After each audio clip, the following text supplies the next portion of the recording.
Cool. I'm just pressing go live over and over again. It's not. Oh, maybe it's working now with this little buffering thing.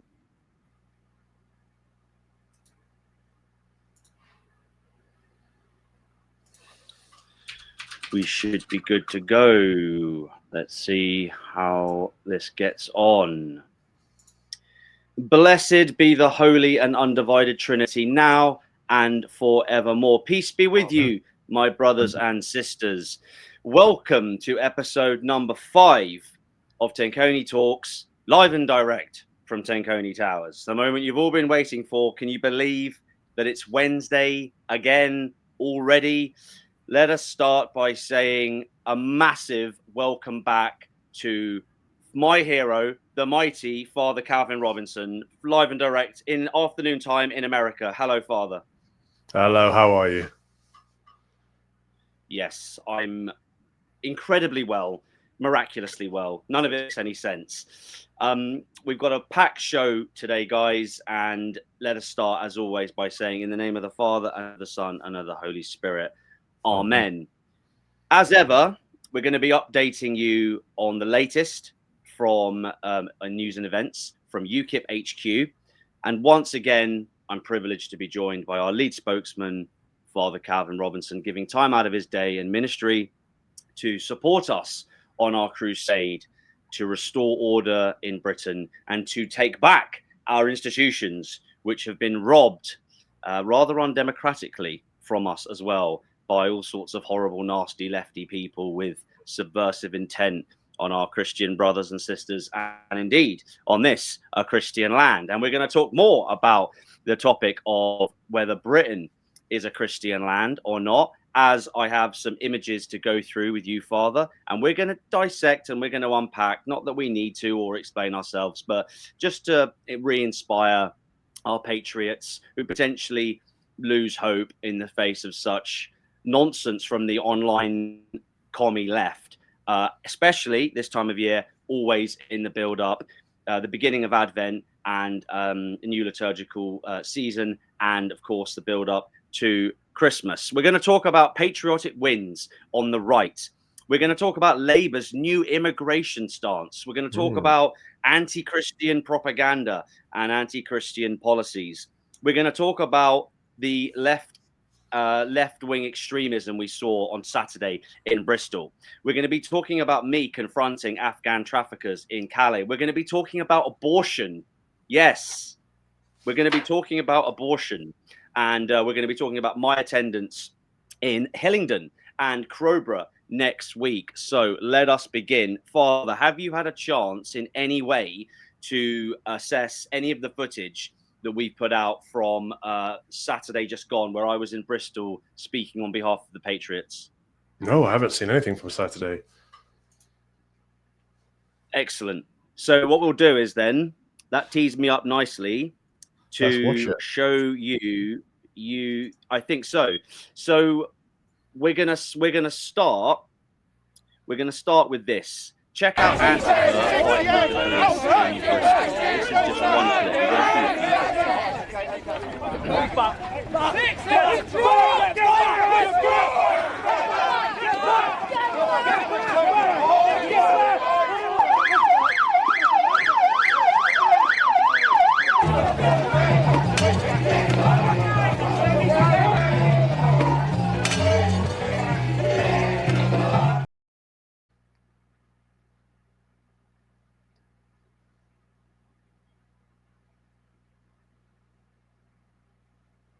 Now, we've got another clip where we're going to see Antifa. So for those of you who don't know, Antifa stands, if you're a communist, Antifa stands for anti-fascist. You see what they did there with the word Antifa, anti-fascist. But they are fascist in orientation. So let's take a look at another video we've got here for you, Father, as well. It's far left in Bristol on Saturday.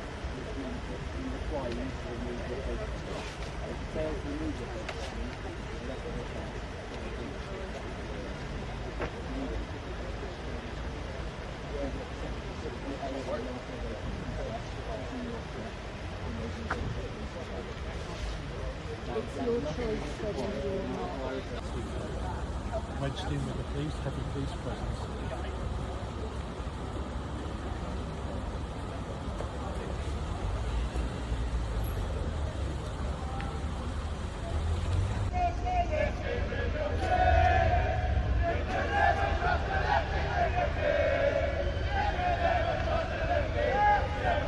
Just going to unmute my mic and hopefully this travels through on top of the video. So you've basically got, towards end of play on Saturday, you've got Black Bloc dressed up, you know, my first day in activism, Antifa, far left extremists. They're communists. They'd openly declare that they are Marxists, communists, anarchists. This was towards the end of the day, the clips that you're seeing, Father. This was towards the end of the day where they found out where myself and Patriots were enjoying a pint post the match. And then the riot police are sort of all over them and they stop them and they search them. So they've done their job there. Let's also, to contextualize the first talking point, let's take a look at one more video.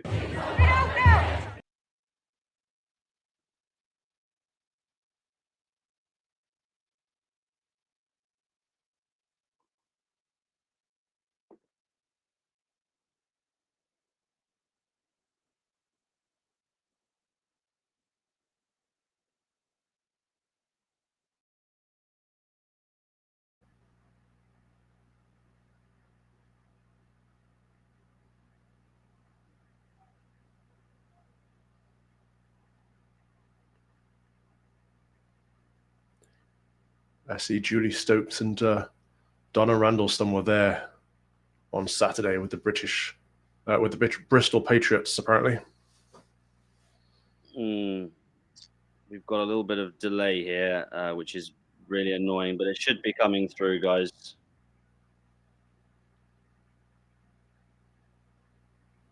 Is it coming through on your screen, Cal? No, I don't. I just see you and me. Oh, well, that's it. Front view, that is. Right, here we go. Let's try that again. So this video that I'm trying to show you all, this is what we see so often on the front line. When we go to far left nests especially, but whenever there's Antifa, communists, far left extreme, see them with the Palestine flag.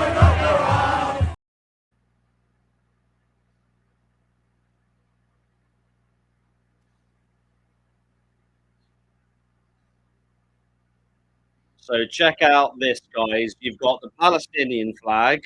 You've got the communist flag. That's why we call them the Reds. You've got that red flag there. That's the communist flag. You've also got the Palestinian flag. You've got the anarchist flag as well, the trans flag.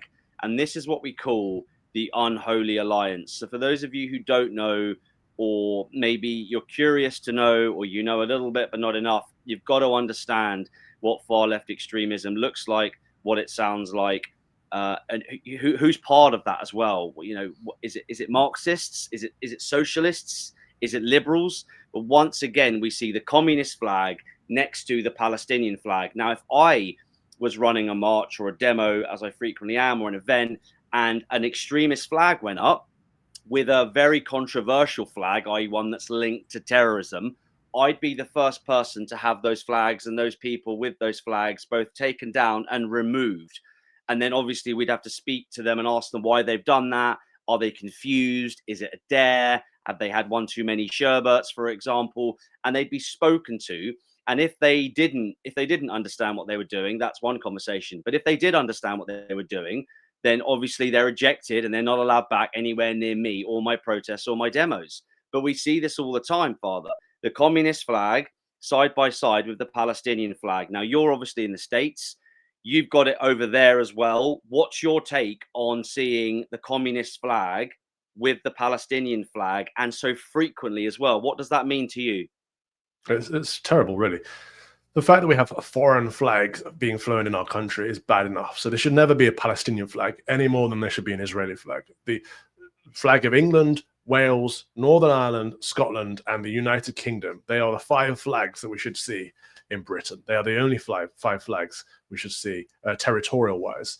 But then, of course, they fly the commie flag too, which They'd be upset if you flew a Nazi flag, yet somehow they think it's okay to fly a communist flag, a regime that's killed over 100 million Christians. It's an evil regime that everyone should be against. But for some reason, in their warped perspective, they see communism as a good thing. It's bizarre. And then, while they're flying these flags, they're walking around with their faces covered. They've always got these masks on, haven't they? It's cowardliness is what it is. On one hand, they're holding up their extreme ideology, and on the other hand, they're afraid to put their face and their name to it, which tells you it's not good. If I believe in something, like I believe in Jesus Christ, I'm going to believe in it openly, fully, boldly, with my face and my name. If they believe in something they know it to be secretly evil, they're going to hide their intentions. They're going to hide who they are, and that's what they're doing. The cowards. And what do Hamas soldiers do with the little My First Mask and the little green headband? And what do the IRA do? And what do Antifa do? Is it starting to make some sense, guys? That was so beautifully put there. You see, these people, I'm a political leader saying that the communists are domestic terrorists. And I think that Britain's mind has just been shaken. Like, what on earth? The closest we got to talking about communism was Thatcher in the 80s and, early 90s, but obviously she was gone by then, give or take an inch. But it's true. These people see themselves as freedom fighters. They don't see themselves as terrorists. They see themselves as brothers in arms. That's why they refer to each other in solidarity and as comrades. It's all what they've been taught about the resistance, the intifada, the struggle to overthrow Western civilization. And we did this last week, didn't we? We're going to come on to talk more about Christianity, the fact that Britain is built on Christianity, that Britain is a Christian land, and that we must return to the faith. So to link up all these different segments we're going to talk about today and linking it to what Father has just said, if you believe wholeheartedly in your cause, in your mission, in who you are, what you're doing, the book that you read, what you stand for, would you cover your face? That's an interesting conversation. Let's take a look at this last little clip because I'm really enjoying the delay and the buffering stuff. So we're going to get that sorted out, guys. Hang in there and bear with us. Let's have another look at this video. Right, so don't do it. Don't do it. But one was threatening me straight away while I was doing this filming. Okay. I know, all I'm doing is filming on both sides of the protest. I know, mate, but it's antagonising situation. There'll be a breach of the peace, won't there? Well, they're antagonising, not me. But listen, there is a lot of them and one of you. Okay? That's fine. So we have to make a judgment call on who we move. Do we move all of them, or do we move? Why are they still? Okay. All right, can I ask you a question? Why are they still wearing face masks when there's a Section 60 AA in place? Bear with. We're going to try that again. So this clip that I'm trying to show you guys, this is a clip of one of the influencers, or whatever they're called nowadays, doing a fantastic job of reporting from the front line. And he says to the two police officers, where Antifa are essentially assaulting him, he says to the two police officers, do something about that. And the guy in the jacket, there's two guys wearing high-vis jackets, two riot cops. The guy says, look, there's so much more of them. Look, let's try the clip again. There's so much more of them. It did work. I did hear that. Did it work? Yeah. Did you? Right, so don't do it. Don't do it. But one was threatening me straight away while I was doing this filming. So I'm going to move you. Okay. I know, all I'm doing is filming on both sides of the protest. I know, mate, but it's antagonising situation. There'll be a breach of the peace, won't there? Well, they're antagonising, not me. But listen, there is a lot of them and one of you. Okay? That's fine. So we have to make a judgment call on who we move. Do we move all of them, or do we move? Why are they still? Okay? All right, can I ask you a question? Why are they still wearing face masks when there's a Section 60 AA in place? Yeah, you're right. Why? Okay, we're taking a targeted approach around Section 60 AA. Right. It's not carte blanche. We're taking people's face coverings off. Okay? Right. Okay. And it's going to be intelligence led, and where we need to. So about you being held here for your own security, apparently. Yeah, absolutely. Look, the Avon and Somerset Police have done an amazing job today, and credit, as always, credit where credit's due. The reality is that Antifa, the far left militia, have decided to find out where we patriots are enjoying a pint, and the scene around the corner tells the story. The police have detained them, and they're searching them for weapons. So a massive thumbs up and well done to Avon and Somerset Police for doing their job, and great to hear that lefties that are in pursuit to cause harm to patriots are being stopped and searched for weapons, and we know, and the police know, they carry weapons as well. Sling them in jail. Get communists, far left, violent extremists. Get rid of them.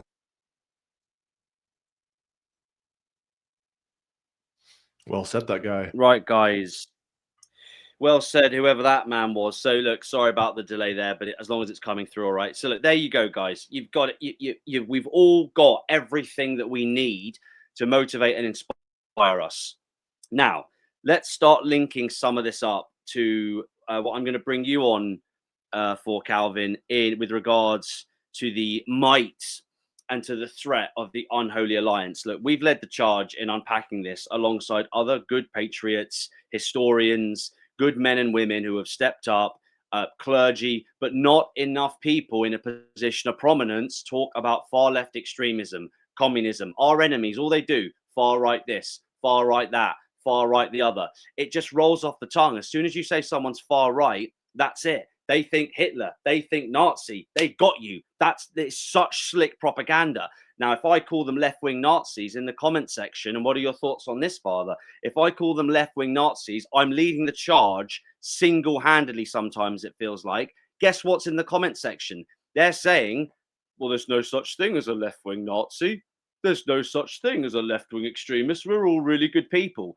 You can't write the level of narcissism and evil. Of course, you could debate that the Nazis were left-wing extremists. Now, where do you come in on this, Father? You know your history and you know your subject matter when it comes to such a problematic conversation. Would you have said Nazis were far left or far right, or were they both? Yeah, I think they were probably both. They were far right in that the implementation was through fascism, but they were far left in that they were nationalist socialists, and socialism is, of course, an ideology of the left. But the reason that the left continue to say far right, Nazi, well, there's two reasons. One reason is deflection, right? And so they'll constantly throw out labels and attacks and ad hominems to make us look like the bad guys so that no one's looking at them, right? They are the extremists. The hard left are extreme. These people with their face masks holding up communist flags are essentially saying they support the mass genocide of Christians across the world throughout history. That's essentially what they're saying. They are extremists. So on the one hand, they're using deflection or projection, where they're accusing us of the very things that they are guilty of. But on the other hand, the other reason that they call us these names is because they know they dehumanize us. The moment you call someone a Nazi, you can do or say whatever you like to them, even kill them, as we saw in the case of my friend Charlie Kirk. And this is, that was the catalyst that said to the far left or the hard left extremists, if you do not like someone, call them a Nazi, and if you do that enough, some crazy person is going to come out there and try to kill Hitler. Because this is what we've all been indoctrinated with since childhood. In our schools, we don't learn about good versus evil. We don't learn about God versus the devil. What we learn about is, liberalism versus Hitler. That's the caricature of good versus evil in our modern context, that liberalism is good, right? Freedom to do whatever you like, freedom to be enslaved to sin is good. And Hitler is the enemy. He is Satan incarnate in the modern context. And those things are ludicrous. And they are the reason that people cannot discern good versus evil, because we should be teaching good versus evil in terms of the scriptures, in terms of sacred tradition, in terms of what has been revealed to us by our God. In a Christian nation, we should be saying these things and we should be doing these things. But for some reason, the left has been indoctrinating us to their own ideology, because leftism is essentially a religion. It's a new religion that's replaced the old religion. Our country, England, has been Christian since its inception in 927 AD. Until very, very recently. And now it has a new faith, which is woke. And woke is just a mask of communism, of Marxism. And it's a very evil mask. I tell you what, you should be charging by the minute. You're getting gold, guys. This is absolutely brilliant. So I'm gonna separate. So I still want to stay on the Unholy Alliance and Saturday before we move on. So but I'm going to remember an awful lot of this. Those of you who are listening, you'll have heard Father say twice now that communism's an ideology that's gone after and has essentially killed 100 million Christians. Now, for those of you listening, you'll have heard that, and it will have rung. So half of that camp that have heard it will think, well, yeah, I knew that, and I know about history. And the other half will think, wait, what? Communism is literally the hatred. It's a lot of things, but it's that in terms of culture and faith moving away from economics, it is the absolute hatred of truth, justice, beauty, and light, i.e., the one true faith, Christianity. It is something that has been used throughout the centuries, over the last 100 years, 100 million, and it's always been directed at Christians. So do we all know our facts and stats with regards to the communist plot to wipe out Christianity, to wipe out truth, justice, light, and love? In Britain, we have no time left, and myself and surrounded by an absolutely fantastic, dedicated, loyal team. And yeah, our members are great and our supporters are great. But guys, there's a reason why the logo looks the way it looks now, which is to be updated. Obviously, that's a little bit of a process. There's a reason why the missions are what they are. There's a reason why I'm saying the things that I'm saying. This quite literally is a holy war. And as Calvin rightly says, it's always been taught that it's liberalism versus Nazism, but liberalism is a form of fascism. It's one of the most extreme ideologies out there because it says no rules. It says no boundaries. It says love is love and you can do whatever you want and be happy. This is the devil whispering in our ears to say such absolute tripe. And it's one the millennials were sold, and the millennials went on to foster, and obviously we have to break that cycle now, because it is actually about duty, it is about boundaries, it is about foundation, it is about knowing where we've come from. And what do the left want to do? They want to rewrite history, burn books, and obviously issue cancel culture to our Z alphas or whatever they're called coming up now in the schools, etc., etc. So listen to Father. He's giving you absolute pearls right now. Now, this is what I want to play next. We'll look forward to the buffering, and then we'll conclude on this piece about the unholy alliance. Check out what the Imam of Peace has got to say about these. There's a paradox. Leftists. In America, we have a political left. Let's it's a refer progressive to Brother left. Abdul over in As Saudi. you know, it's sexually permissive. And this political movement appears strangely allied with radical Islam. Can you explain this? When I was an extremist, Islamist, fundamentalist, I would only vote left. Why is that? I saw them as very stupid. I would fear the conservatives because they come with principle. That's not someone they can brainwash. But the left, I know they have no values and no principles to begin with. I dare you to find one Islamic extremist that votes for Donald Trump. Never do it.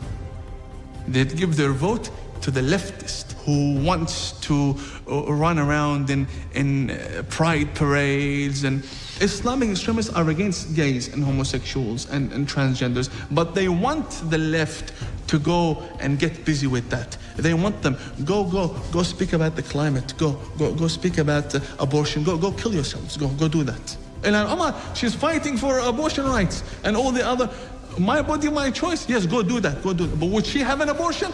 Never. Never. Would she kill a Muslim in her stomach?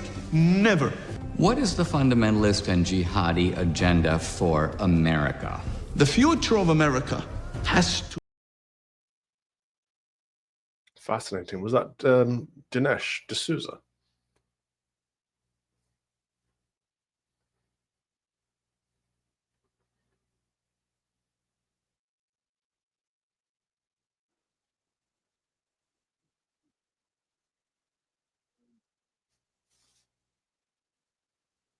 So that's is it Ganesh D'Souza? It's Ganesh D'Souza. Yes. He's a liberal chap, but he at least engages in conversation. Yeah.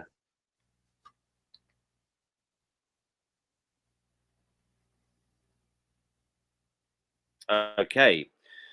So hopefully that's come through somewhat. It's a very well-known clip.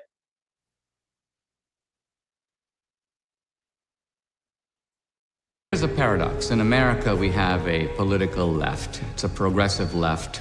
As you know, it's sexually permissive. And this political movement appears strangely allied with radical Islam. Right. If that clip is going to permit me to talk. Hopefully that came across well enough, everyone. This is something that is well known in Arab circles and within the religion of Islam. This is well known that leftists are always useful. They're always useful to scream victim.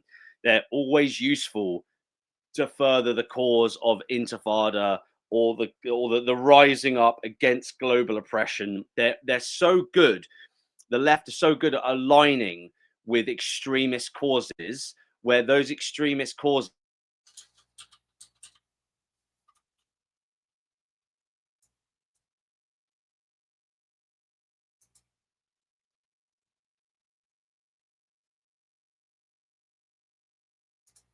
There's a paradox. In America, we have a political left. It's a progressive left. As you know, it's sexually permissive. And this political movement appears strangely allied with radical Islam. Can you explain this? When I was an extremist, so for those Islamist, of you who aren't fundamentalist, already, I would have a only look vote left. at the Imam. Why is that? I saw them peace. as very stupid. Got no quarrel. I would fear with the imams conservatives or with because Muslims they come if with they principle. Reject That's Islamic not extremism, someone they can brainwash. Islamism, But the Islamist left, aggression, I know they or have no the values Islamic and no Caliphate, principles to begin and with. decree and declare that I dare you Britain to is a find one Christian Islamic land. extremist No that quarrel votes for Donald Trump. with those people. You know Never that. do it. But I do have a major issue They'd with give the their number one vote threat to to the national left security, and I know who you share wants the same to sentiment. run Barbara. around We've got a huge in pride parades. And Islamic extremists are against gays and homosexuals and transgenders, but they want the left to go and get busy with that. They want them go speak about the climate, go speak about abortion, go kill yourselves, go do that.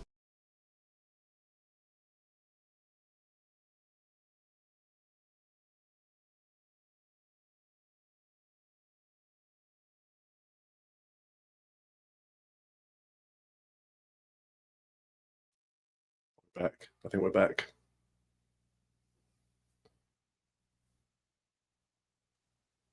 But he has a good point.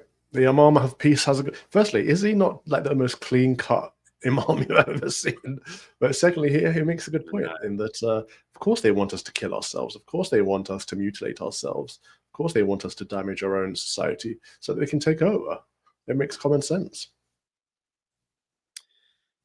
I'm just controlling my breathing now so that I don't end up flipping the table, Calvin. I have tried to. So I don't know whether you guys can hear what I can hear. I'm trying to stop the video, but it's. I can't hear the video anymore. I've it's just seen it 3 times, but I can't hear it anymore. So I haven't seen it once. I haven't seen it once. You've seen it 3 times. So let's. Our audio. All I've got is that on and now in the background there, just constantly. I've just got the Imam just constantly in my ear now.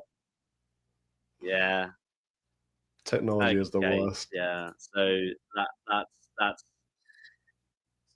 Yeah, so I'm now going to talk over the Imam of Peace in my ear, which is I've even deleted it from StreamYard as well, but it's just gonna keep talking. So look, the Imam of Peace there just said about that character. I think it's in New York, whatever, or in the Senate, whatever. Omar. Obviously, Calvin would know more about this than I would, but it's so ridiculous, the idea that someone who was of the faith would ever engage in abortion. It happens, but it's just out of the realms of possibility for people who are of the faith. And he's saying it right there. So again, the unholy alliance, the Islamists and the Muslims are happy for the leftists to just push all their nonsense and hopefully just wipe themselves out because it furthers their cause. And meanwhile, we get called Nazis, socially conservative patriots. We get called Nazis by communists who will be wiped out by the Islamists, as we've seen throughout history over and over again. We have, however, brought up the subject of abortion, and I've noticed that Calvin's been very busy just recently doing God's work, and he is incredibly well placed to help us out and talk about one of his tweets, which may or may not come up on my screen, but it is to do with the rising number of abortions in the UK. Now, I found this little statistic which hopefully is going to come up on everyone's screen. I don't think it's much to ask that it comes up on everyone's screen, but I might not get my way tonight. How well can you see that, Father? I can see that perfectly. Okay, cool. So everyone take a look at that. Everyone take a little look at that. Everyone take a look at the consequence of consequence-free environments. Let's take a look at the complete lack of accountability. Let's take a look at the my body, my choice, pro-freedom, pro-abortion. Let's take a look at the stats. So we are looking at a 60. Are you reading it the same way as me, Father? A 63% increase in what 6-7 years in abortion. Is that what that's saying? 100%. This is right. So I first saw this graphic. Philip Pilkington put this out there, and I thought this can't be right. We can't have 48 abortions per 100 births. That cannot be right. We would literally be killing ourselves off.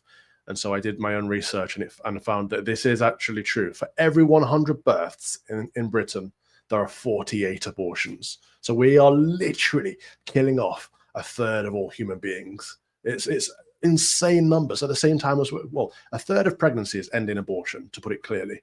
So that means that at the same time as when we're complaining, rightly so, about mass migration, both legal and illegal, we're rightly complaining about the replacement of the British people. It's partly or massively at the hands of the British people. Because I thought, okay, so if the birth rate is 1.4, right? So we're below the replacement rate of 2.1, which means, a mother and the father have at least 2 children to replace the mother and the father when they die, the natural cycle of life.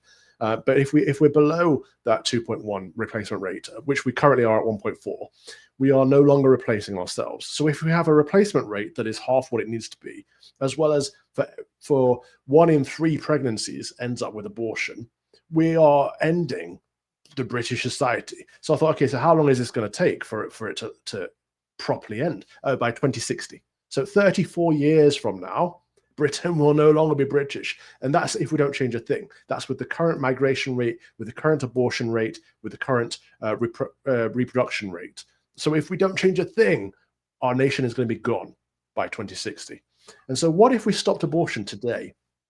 If we totally outlawed and ended abortion in Britain today, well, by tomorrow, the replacement rate would shoot up to 1.98, which is sustainable. That would mean that mother and father are replacing themselves, and the country would thrive, the society would survive, and we continue to be British. So all we need to do, we can and should solve immigration. Of course we should. But all we need to do to save our country is to stop killing our babies. It's as simple as that.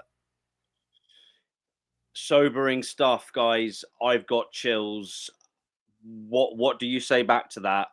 Again, talk to me about the secular community. Talk to me about the agnostic and the atheist community.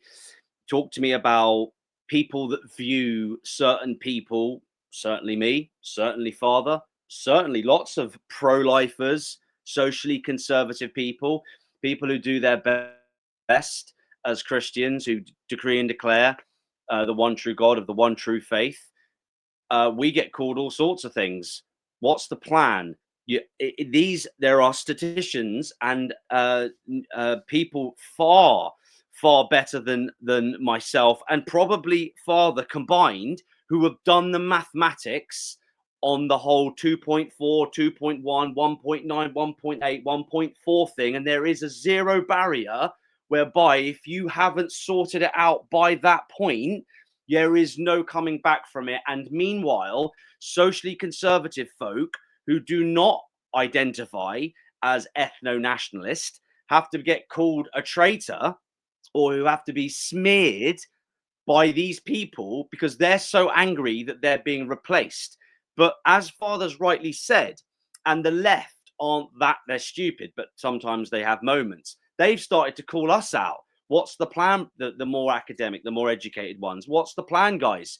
You didn't stay at home in your communities. You left your churches. You chose materialistic atheism, being as far away from mum and dad as possible, the complete breakdown of the nuclear family. You chose that and debt. And this is referring to several different age groups, not just the millennials that are most afflicted. There's been others as well. And you stopped having babies. Oh, and then there's the issue of the abortions. So what are we supposed to do now? I'm saying we need a holy crusade. And then somebody says, well, you don't need Christianity to sort this out. It's really simple. If you don't need Christianity, biblical principles, strong Christian men and women, 100% rooted in their belief system, which is based on doctrine and biblical truths, then how is it going to work? What you mean secularism can solve this? You mean what atheism can solve? But we've had that on steroids for 50 years, maybe more. I mean, a lot more.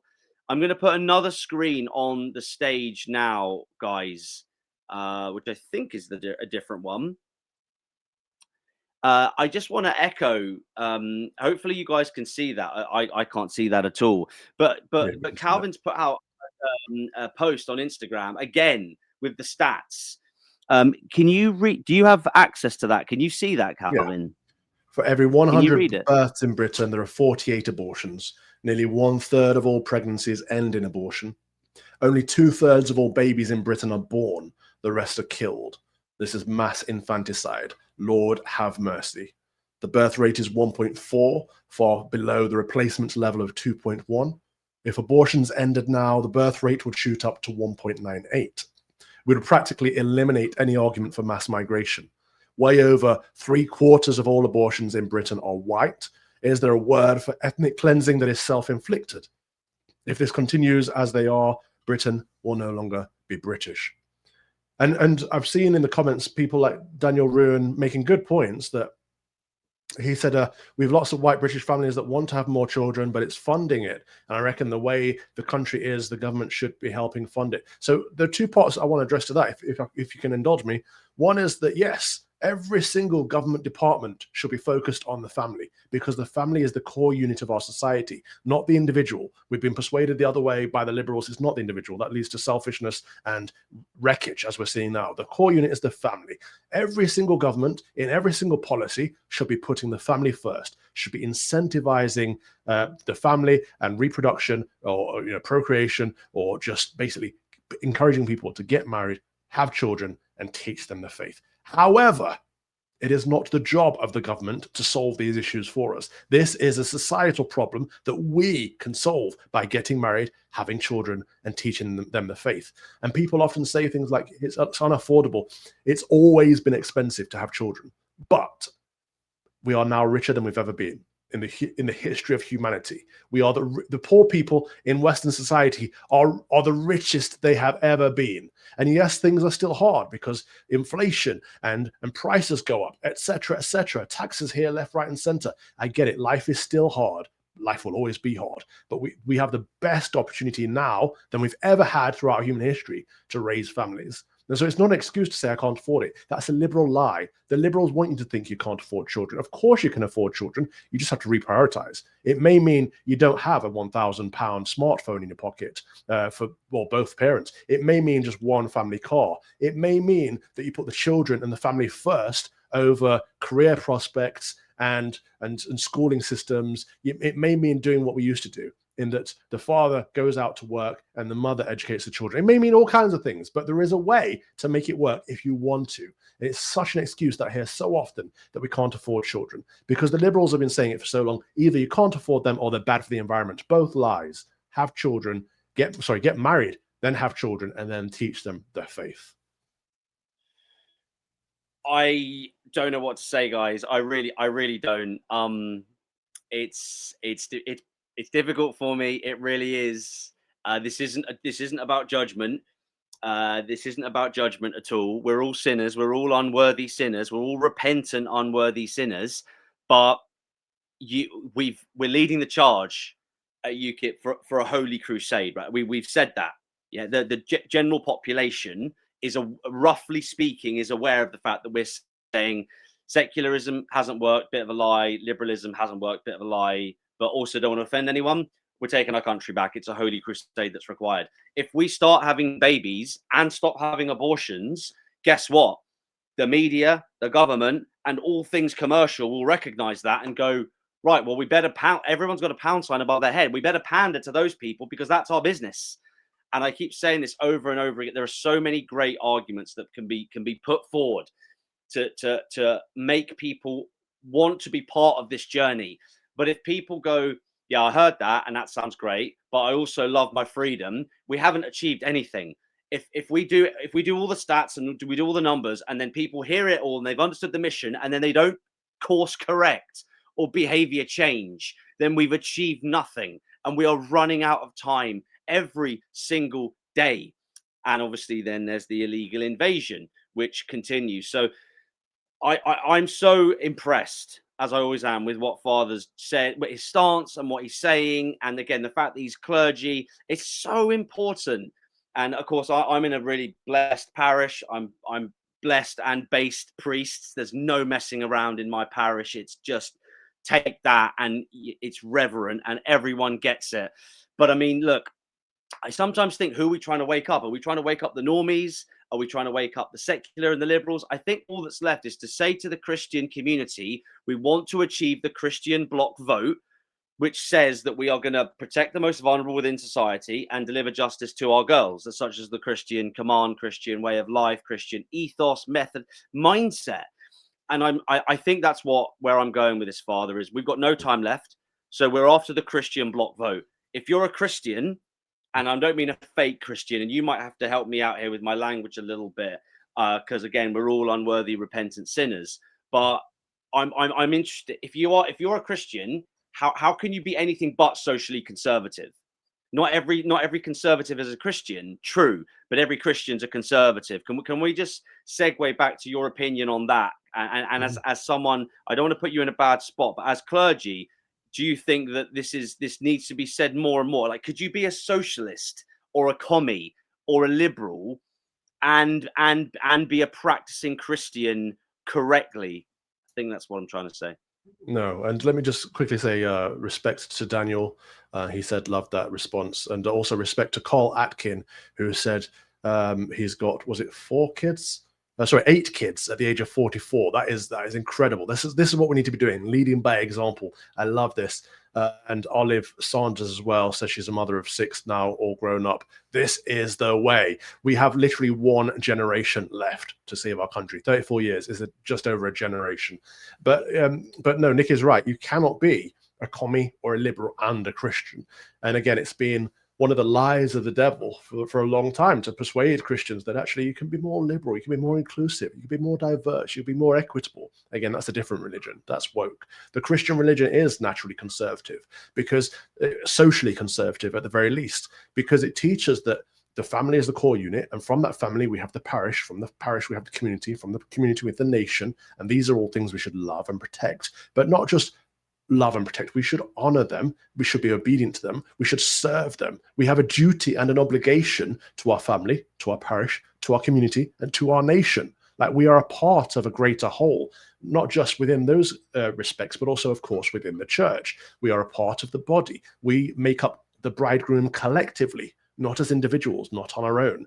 You know, I often hear people say, I don't need church. I have Jesus all by myself, or I have a personal relationship, or I'm spiritual. These things are not true. These things are from the devil. The truth is, to be a Christian, you have to join the body of Christ. And the body is the church militant, the church triumphant, and the church penitent. And so the church militant is what we are here on earth together, members of Christ together. And he said, when 2 or 3 are gathered in my name, I will be there. And so we have to gather in his name. We have to worship him. This is why receiving the Eucharist is so important, the most blessed sacrament of the altar, because we truly and presently receive Christ in our bodies. So we make up the body of Christ and we receive the body of Christ. These are the blessings that God gives to us. This is how we receive his grace.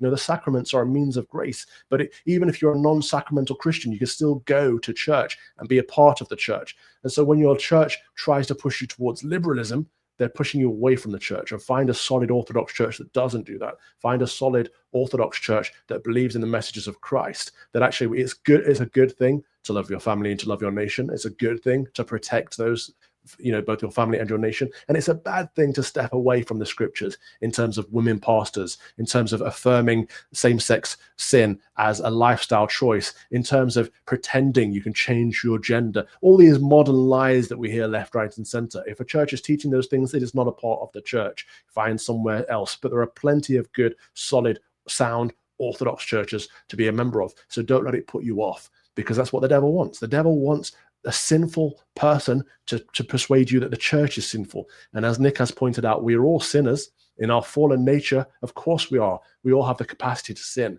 but that doesn't mean we should be leaving the church. That means we need the church. The church is a hospital for sinners. You're on fire tonight, Father. This is guys. This is the stuff, right? I think you said non-sacramental Christians there. Do you mean Protestants? I do, yes. Should we get into it? Oh, should we get into it? So look, guys, you know why I'd say no, just because we need to ally, right? And Protestants often want to get into it, and I don't think we as Catholics need to get into it, because we believe in the sacraments. We believe that we receive the grace of God through them, and we want to bring everyone into that. We want everyone to receive the sacraments, but we don't want to get stuck in the debate of what is this theology versus that theology. What we want to do is combine as one church together to fight the evil that is all around us. So what I want to say before we move on, guys, is I asked Father the question which needs to be asked, which is, can you be a proper practicing, devout, whatever you want to call it, Christian, and a liberal and a socialist and or a commie or a Marxist, right? So anything from the center, so away from social conservatism. He didn't blink, he didn't flinch, and that's a difficult one. I didn't mean to trap him, but that's a difficult one. Because if you go with if you're a liberal, speak to your brothers and sisters about being Christian and being liberal. Well, if you're liberal, gays should get married in churches. If you're liberal, then it's like, oh, well, abortion is okay in certain circumstances, for example. If you're liberal, then love is love. It doesn't matter to me as long as you're happy and you're doing what makes you happy. And then you got all this other nonsense like, what is it when people say finding my person or something like that, or the word partner is used rather than man and woman? It's all of it. All of it. It's either biblical doctrinal truth and we live our lives by that, and for Christianity that means social conservatism, or it's a slippery slope to something watered down, something weaker, something essentially blasphemous against. And that's why I keep saying about, look, our mission at UKIP, guys, is a holy crusade to save Britain. I'm never going to get bored of saying it.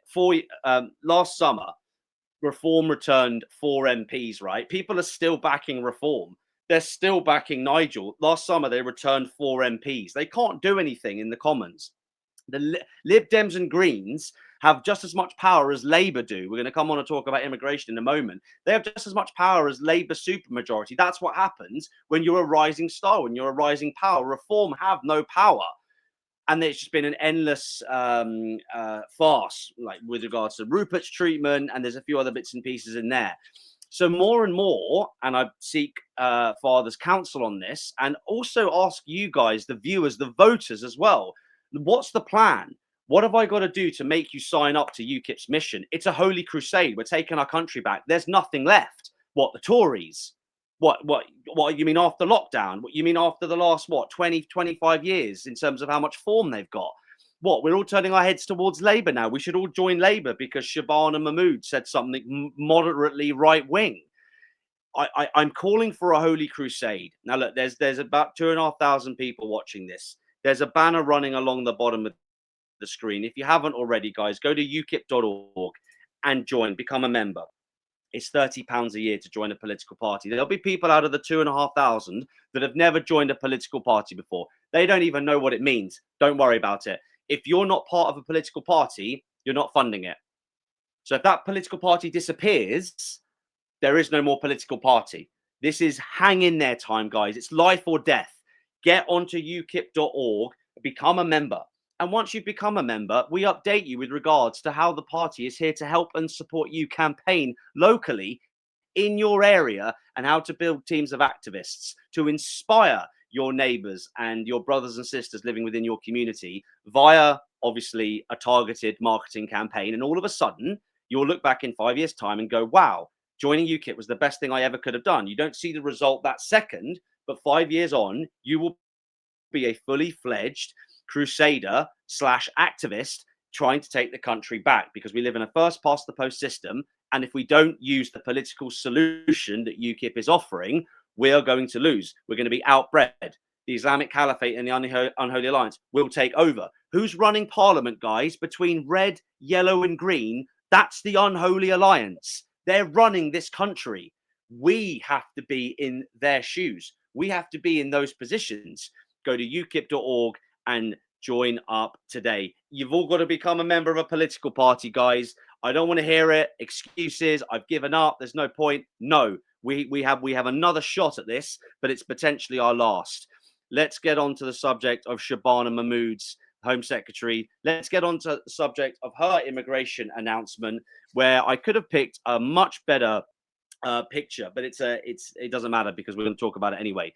This is Shabana Mahmood's big moment, guys, where essentially I was able to produce about a 5-minute face to camera, which is available on my social media, where upon seeing the headline, and I've got teams of people around me, they send me these links and I dissect the information, etc. It looks like a win. Shabana Mahmood is saying, do you know what, guys? I'm going to get really tough on immigration. So I'm going to get the illegals to sell their jewelry and their assets, and then they're going to use that money to be able to sustain themselves here. Nothing about mass deportations. I'm going to ensure that even the women and children who are here, or who came here illegally, rather, that they go as well. Okay, fine. We want to hear about mass deportations. And there's some other things as well. We're going to remove the benefits and the incentives. Yep, great, got all that. I want mass deportations. These people have to be rounded up by soldiers who are armed, and they have to be put on flights and boats and sent away. Processing. This is not hard to do at all. It doesn't matter where they're processed. We can get to all of that. I mean, the fact that UKIP's worked all this out it's detailed in our policies. But again, it doesn't matter. We would remove them. We've got the capabilities to do this. So it seems like a big win. Now, if we are to interpret Mahmood's shift in policy as a win, that means then the patriotic right have realized that if we get up off our backsides and go and make a fuss at street level, you know, these things called protests, demos, events, you know, where you go and fly a flag and stand shoulder to shoulder with your brothers and sisters and say, do you know what? Illegal immigration is the hill I die on, which I agree is a good hill to die on. I think that's a sensible campaign to die on. It's cultural suicide, having illegal immigration. All of a sudden, the mainstream media take note of you. Then the government take note of you, right? We have this thing called the mainstream media, right? We have this thing called the government, law enforcement. They've got to take notice of you. That's what happens when you make a fuss. Have any of you watching this got kids? Have you ever seen them throw a tantrum? Have you ever seen that tantrum go on until they wear you down and you as mum or dad go, do you know what? I can't bear it anymore. Just give them the whisper. Or just give them the Mars bar or whatever it is they're after. Just give it to them because I cannot be bothered with it anymore, right? You're exhausted. You're a parent. It's the same thing, same principle, at least. And what do we know about the Unholy Alliance and how they scream and shout at street level for years at a time, depending on what their campaign is? It attracts mainstream media attention. It attracts sponsorship. The government have to listen. So this is what we talk about when we say pressure works. Activism works, lobbying works. That's if, Father, I'll come in with you in a second. If we are to interpret this as a patriotic win for the right, but have mass deportations begun? No. Do we have anything concrete? No. It's just the online Twitter sphere. If you look for this on Facebook, you're not going to find it. You're not going to find it on Instagram. It's politicians like Shabana, in my opinion, and what I covered off in my face to camera, saying to Twitter, to X, I've got this great big announcement to make. I'm now the new shiny thing that you want to play with. I'm really great. Like, we're just going to forget that you're part of Labour, and we're just going to forget that you were Justice Secretary when all of our patriotic brothers and sisters were being slung in jail, which is a command that you worked with your team with on, etc. You were Justice Secretary at the time. It's absolutely infuriating. It's like saying, oh, let's forgive the Tories because, you know, Bobby J came out with something mildly socially conservative or, I don't know, pro-Christian or anti-abortion. It's absolute nonsense. What do you think, Father, handing over to you, is Labour now going to do the business with regards to immigration, or this is the hill that most people die on? This is absolutely seismic. Are they going to do the business, or are they lying? Oh, they're clearly lying. This is. I just saw on Mahmoud's Twitter, she's going to open up new safe and legal routes for refugees. But this is what they do. So they want the right to go quiet, and they understand that most people in our country now are sick and tired of mass migration, both legal and illegal. It's too much. And so every mainstream party is talking about it. So Labour has to address it. And what they want is for us to shut up about it, to go quiet about it. So they throw some fake red meat out there. Yeah, we're going to limit refugees to temporary stays. We're going to get them to fund their own vapes instead of getting the taxpayer to pay for their vapes. And then on the other hand, what they're actually implementing is more routes for these refugees to come into our country. So there will actually be more asylum seekers under Shabnam Mahmoud's new policies than there will be closed down. It's a lie. She's speaking out of both sides of her mouth is what she's doing. But this is what Labour are good at, right? This is what mainstream politicians are good at. I tell you who's good at lying and deceiving. Islamists. I tell you who's good at lies and deceit, and while screaming victimhood as well. Islamists. I will, as ever, extend my hand to the moderate Muslim community and use the word Islamist. But when you know so much about lying and deceit and taqiyya coming out of Shabana's mouth, I'm inclined to agree, guys. I really am. I think it's lies. I think she's lying. It's to silence. People wake up in the mornings like, we're winning, etc. And they got their head in Twitter 24/7. That's not real life. X isn't real life. You take X out of the equation, you've still got an enormous country out there with loads of people not having a clue about anything that we're talking about, which is why you have to campaign locally. And you're not going to campaign locally by yourself. Where are you going to start? How's it going to be funded? What does that look like? What would you even do? It's got to be behind a political war machine. We've got to get the message out there. We've got to get the message into our manners and into our communities, guys. You've got to join UKIP. You've got to pledge your support to UKIP. You've got to jump on the team for the big win. Now, talking of immigration, I'm going to show you guys and say a quick Hail Mary. This is me confronting a trafficker in northern France. We're talking about immigration and the invasion. Father and I agree she's lying. We'll hold a good thought. Right, quick prayer. Here we go. Confronting an Afghani trafficker in northern France. Where are you going, guys? Where are you going? We backpack in jungle. Where are you going? 1 minute and see. Where have you come from? Yeah? Well, let me translate and see.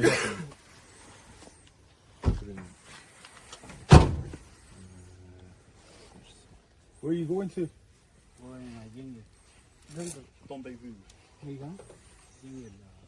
You're saying jungle. Jungler. Where? Donde? Dove? Where? Where? Where is the jungle? 1 minute. I'll take the torch out his eyes, it's alright. Where have you come from, guys? What country? What? Somalia? You? Somalia? Sudan. Where are you going? To Britain? To Britain? To England? Yes. You are coming to England. Why are you coming to England? No, in English.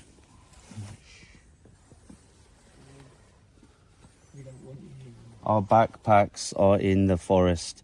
There is a sleeping bag. Water is in the forest. We need to pick it up. Okay. Okay. So where have you come from? Where's your home? Afghanistan. Afghanistan. And you go to you get a boat to England. Yes. Yeah. You with the traffickers, the people smugglers. How much have you paid? You go to England on a boat. You pay the people smugglers, the traffickers, to come to England. Yes. The boat. Boat. And tonight? tonight?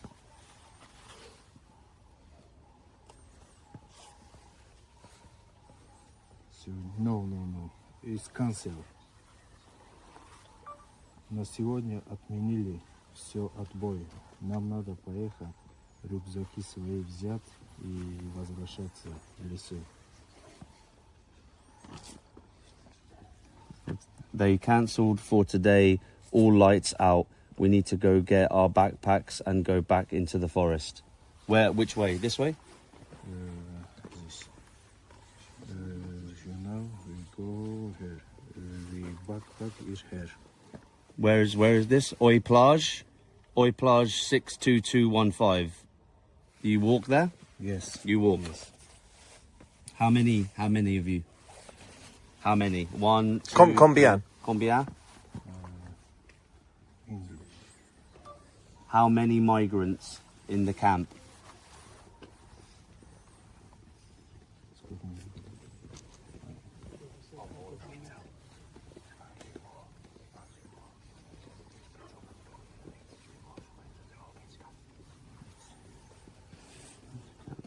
Okay. Okay, you go this way? Yes. Okay.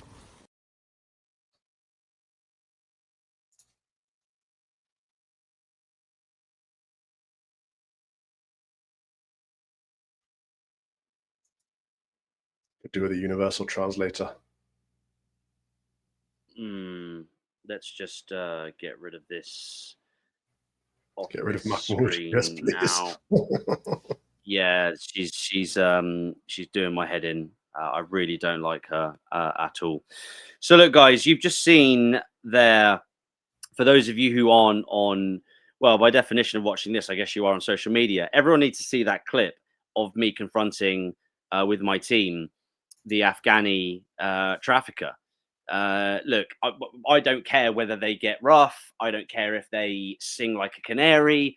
I'm going to get what I want, right? It's 2 o'clock in the morning or whatever it is. We've been on patrol for, I don't know, probably coming up to 10, 11, 12 hours, and we're not going to bed till 8, 9 o'clock the next morning. We have an operational system and process when we go to Calais with a very credible and professional team. You know, we know what we're doing. I'm not leaving. I want to find where these people are. I'm going to confront them, and when they get in the boat, I'm going to stop them. Like, that's it. Of course, this is our duty. So this is what we're up against in northern France, guys. And we've documented through mine and UKIP social media. We've documented that these people arrive in France. They get to northern France. They're looked after by lefty NGOs, lefty mindsets, lefty money. They're fed, they're watered, they're clothed. They're looked after by the left. They're kept safe by the left, you name it. And then eventually between the left, the commies and the people smugglers, the traffickers, they work together to ensure that these people are essentially ferreted from Calais, Dunkirk, Dieppe, wherever, ferreted to a departure zone. Now, between where they are stored and the departure zone, this could be 5 miles, 10 miles. They might have to chop and change their route. They might have to use buses. We've seen an awful lot of them running around, as you've seen, we've documented, running through the fields, etc., etc. This campaign in Calais has reached phase 2. So we've done phase 1, we've done phase 2. We're now regrouping to execute phase 3. Phase 3 can't be done without your help. It cannot be done without you backing us. So if the British people want activists, let's go back to our chat about the media. If the British people want teams of activists to make a big enough splash that and now bear with me now, where the mainstream media can't ignore it and shows it, the government are going to see it, and the government or governments, French and British, will work together to say, right, we've got to do something about this. And that's why there's risk attached to what we do, because if it goes the wrong way, then they'll obviously either try and kill us or lock us up. But if it goes the right way, this again is the famous explaining of the British mindset. Lobbying worked, pressure works, being part of a group works. You're not actually trying to take power, right? You're just pushing the government, the establishment, the established order to do things. But what we're saying at UKIP is we want to take that establishment out. We want to rip out the rot and put in something good, something holy. That is Christianity. We want to take back our country and deliver justice to our girls, because the work doesn't stop with mass deportation. It doesn't stop by closing the borders. Our work doesn't end there. And that's why I keep saying, I think what we're after and what we're doing, guys, is a holy crusade. That means Christian knights need to step forward, become community leaders, and become one of my candidates to win in the general election. I think that's what I'm saying, guys. But you can't stand as a candidate. You can't do the political stuff without being a member of a party. You've got to be vetted. You've got to be a member. You've got to pay your subs. Go to ukip.org, guys. Get on there now. Go to ukip.org, become a member, and then let the party, once you put your name forward to stand as a candidate or what I call a community leader, we will go from there. Now, before I forget, guys, and before we start to close up, I am going to be in Hillingdon on Saturday. I think it's a 12 p.m. kickoff. It's Hillingdon. This is the area where our brother Wayne Broadhurst was taken from us. Was it 49-year-old Wayne? God rest his soul. It's hit us all really hard. A guy like Wayne should never have been killed. He's been killed by an Afghani who should never have been here. And this guy decided just to do him with a knife. Right. Okay. So it's right there. So we've all understood the mission, right? So Wayne and all those other people that should never have died, we're not going to let them die in vain, right? So we're going to take our country back, right? So we're all going to get behind UKIP and the Holy Crusade to not just close the borders and begin mass deportations, but to reinstate Christianity back into the heart of government and to deliver justice to our most marginalized communities and to the girls as well. So we've all understood the mission, right? So when I go to Hillingdon on, just get this image up. When I get this, when I go to Hillingdon on Saturday, we're not just marching to shout. We're not just speaking to shout. We're not just there because we've been told to go there. We're going there because it's all part of the groundswell behind UKIP leading the Holy Crusade to save Britain, because it doesn't end with mass deportations. It doesn't end there. Let's say Shabana Mahmood goes through with it. The Labour's majority is compromised by the impactfulness of the Yellow and Green Alliance in Parliament. So there's no guarantee that anything's going to happen. Take a look at what's on the screen, guys. They're calling me a Nazi. They're calling me a Nazi because I raised my fist. They're calling me a Nazi. They're putting a red dot on my head because they know that some communist extremist who genuinely thinks they're fighting against Nazis will take me out. That's why they're doing it. The left who call me a Nazi, the liberals, those very, very sick individuals, they are asking, they are dog whistling to somebody to kill me. That's what they're doing. And this is in Hillingdon, where my message is in remembrance of Wayne, God rest his soul. My message is we need to close the borders and begin mass deportations because we've got too many people in Britain, you know, the suspected 1 to 2 million invaders. We all know that it's way more than that, who have subversive intent, who have murderous intent, who want to rape, harm, intimidate, threaten, assault. You know, all those guys, you know, like the guy that killed Wayne, God rest his soul. You know, my message is that we need to sort our country out. And there's a way to do that, like many other countries would do. And they're calling me a Nazi in opposition to that message. It's as disgusting and as despicable as it gets. These people will show us no diplomacy, no surrender whatsoever. I'm in Hillingdon on Saturday at 12, and I'm in Crowborough, where it is all kicking off. No different from Epping earlier this year, and in Rushmore as well at the Potters Hotel when it's kicked off there over the years. It's now kicking off in Crowborough. Middle class, leafy Crowborough is now witnessing what happens when it's in your backyard, bro, and they don't like it. But arguably, it's quite liberal middle class. What's the plan? Are you gonna what? You're gonna back the Tories if you're a constituent in that type of area? You're gonna back reform, or is it gonna be, well, we need a holy crusade, right? I mean, like, obviously, but we don't like our religion and we don't like our, we quite like our godlessness, you know, we quite like our liberal lifestyles. You can't have it both ways, guys. And this goes to the entire UK. I'm really looking forward to Hillingdon on Saturday, and I'm really looking forward to Crowborough on Sunday. But the reality is that no one wants to be there or wants to be having to do this or be called into action. Some of us love it. I love it. It's brilliant. But it's like the occasion is awful, right? Like people are going to get murdered. People are going to get raped. Girls are going to get raped. People are going to get murdered as a result of an open border policy. Now, before we close up, I'm going to do some quick fire screenshots, Father, and I want you to take over here. This is an announcement that's been made today whereby Supreme Court judges in Northern Ireland have said that Christian-focused RE taught in Northern Ireland is unlawful. So Christian-focused religious education in Northern Ireland is unlawful. So for those of you who aren't aware of this story, I'm going to hand over to Father. For those of you who aren't aware, what it's basically saying is that it's bias. So there should be no emphasis on Christianity because you've got all of these religions over here. I wonder what religion they're pandering to. I don't know. I can't think off the top of my head, Father. Who are they pandering to? Yeah, I've seen this. I haven't commented on it publicly yet, but I will do later. The problem is this isn't new. This is already what we have in the rest of the UK. So I remember I used to be in education, and quite a few of my RE teachers, or RS, as it's sometimes called, religious education or religious studies, quite a few of them used to teach RE from a Christian perspective. They used to say, this is a Christian school, this is a Christian country, we're going to teach you Christianity, but we'll also teach you a bit of what other people believe. And then that was demolished, basically, to the point that they have to choose to teach another major faith as equally important to Christianity, and most of them chose Islam.